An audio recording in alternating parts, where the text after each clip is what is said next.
le 7 février 1986 et il y a eu aussi récemment, le 12 janvier 2010, un séisme très très important, un drame, puis qui s'inscrit dans une lignée de catastrophes naturelles depuis les 50 dernières années. Pouvez-vous nous faire un historique rapide de ce qui s'est passé en termes de catastrophes naturelles dans votre pays depuis les 50 dernières années?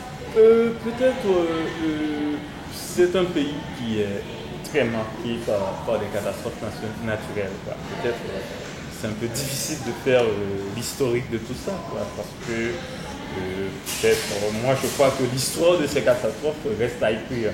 Mais moi ce que je parle aussi, quelque chose d'expérience. Je me rappelle quand ma mère venait des Cayes, je suis né aux Cayes en Haïti, et j'ai été élevé avec ma mère et j'ai été élevé aussi par ma grand-mère qui habitait chez moi. Et ma mère racontait toujours des histoires qui se passaient au Cayes à ma grand-mère. Et je me rappelle souvent, les histoires qui revenaient, c'est des histoires de catastrophes. Ma mère parlait de Hazel, des cyclones Hazel, des cyclones Flora, des cyclones qui ont marqué Haïti dans les années 50 et 60. Hazel c'était 54, Flora et 63 et puis Inès en 66. Et quand ces noms de cyclones, c'était des noms qui c'était comme des noms familiers, Comme ma mère et ma grand-mère racontaient de cette histoire. C'est comme une expérience, un vécu, La catastrophe, c'est peut-être, moi je crois qu'il y a, peut-être à chaque génération en Haïti, chaque génération a ses catastrophes, disons. Et parce que, quand on voit, ma génération, c'est peut-être, ma mère a connu Hazel, Flora et Inès. Moi, j'ai connu Aline, Gilbert, Gordon, les cyclones qui ont marqué Haïti entre les années 80, 88 et 84. Et disons, pour parler de tout ça, il reste une histoire politique des catastrophes. Il reste une histoire sociale des catastrophes à faire. Et une histoire aussi, moi je dirais que ce serait nécessaire aussi de faire une histoire des imaginaires, des idées qui ont marqué ces catastrophes naturelles en Haïti. Parce que du coup, c'est des expériences qui ont marqué les gens et qui ont peut-être reconstruit leur vision du monde, Peut-être ça aurait été nécessaire de faire tout ça, Et je n'ai pas les ressources pour le faire. Moi je pense que peut-être il faudrait, c'est des champs de recherche à élucider. Pour le moment, je peux avoir ce rapport émotionnel avec cette histoire. Et vous avez parlé des catastrophes que votre grand-mère, que votre mère ont vécues, et puis à chaque fois, j'imagine que l'aide internationale a été mêlée aux efforts de reconstruction.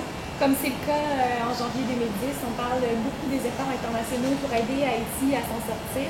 Est-ce que les efforts qui sont déployés en ce moment s'inscrivent dans la continuité historique avec les autres mouvements d'aide précédents? Ou est-ce qu'il y a une rupture qui se manifeste?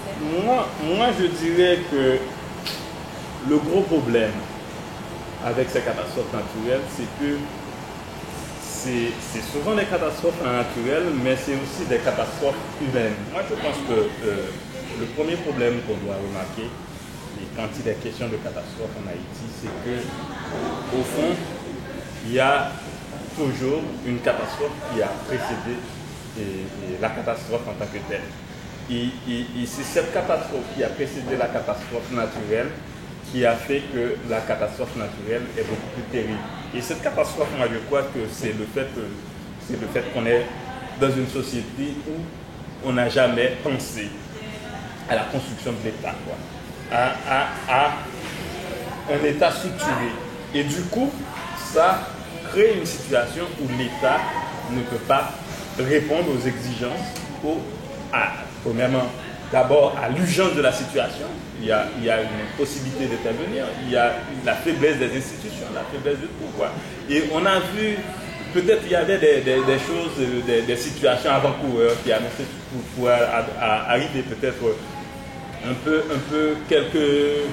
peut-être un an à l'avance. On a eu ce drame de Néret à Pétionville. Et ce drame de Néret a montré comment l'État était incapable d'intervenir sur une situation. Et cette capacité de l'État, moi je crois que c'est justement parce qu'on est dans une situation où il y a une absence d'institutions. Et moi je crois qu'il y a quelque chose ça me fait penser à quelque chose. Ça me fait dire que on a avec Haïti quelque chose, je dirais, qui est un contre-modèle.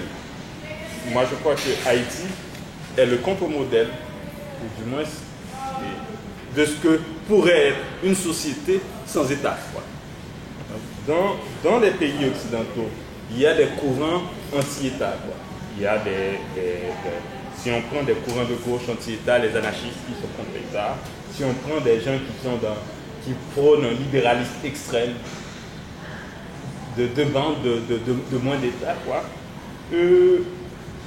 À côté de toute la traduction de bonnes intentions que ces courants traduisent, mais il y a quelque chose, moi je pense que la situation d'Haïti démontre à la face du monde, c'est qu'une société ne peut pas fonctionner sans État, quoi. Et quand on a un État complètement déstructuré, un État faible, il y a des choses pour lesquelles on ne peut pas répondre. C'est pourquoi moi je dénote toujours dans les discours anarchistes, des gens qui sont anarchistes ici, dans des gens qui sont anarchistes dans des positions libérales, quoi. Je dénote toujours quelque chose qui montre que ces gens ne vont jamais à l'extrême, quoi.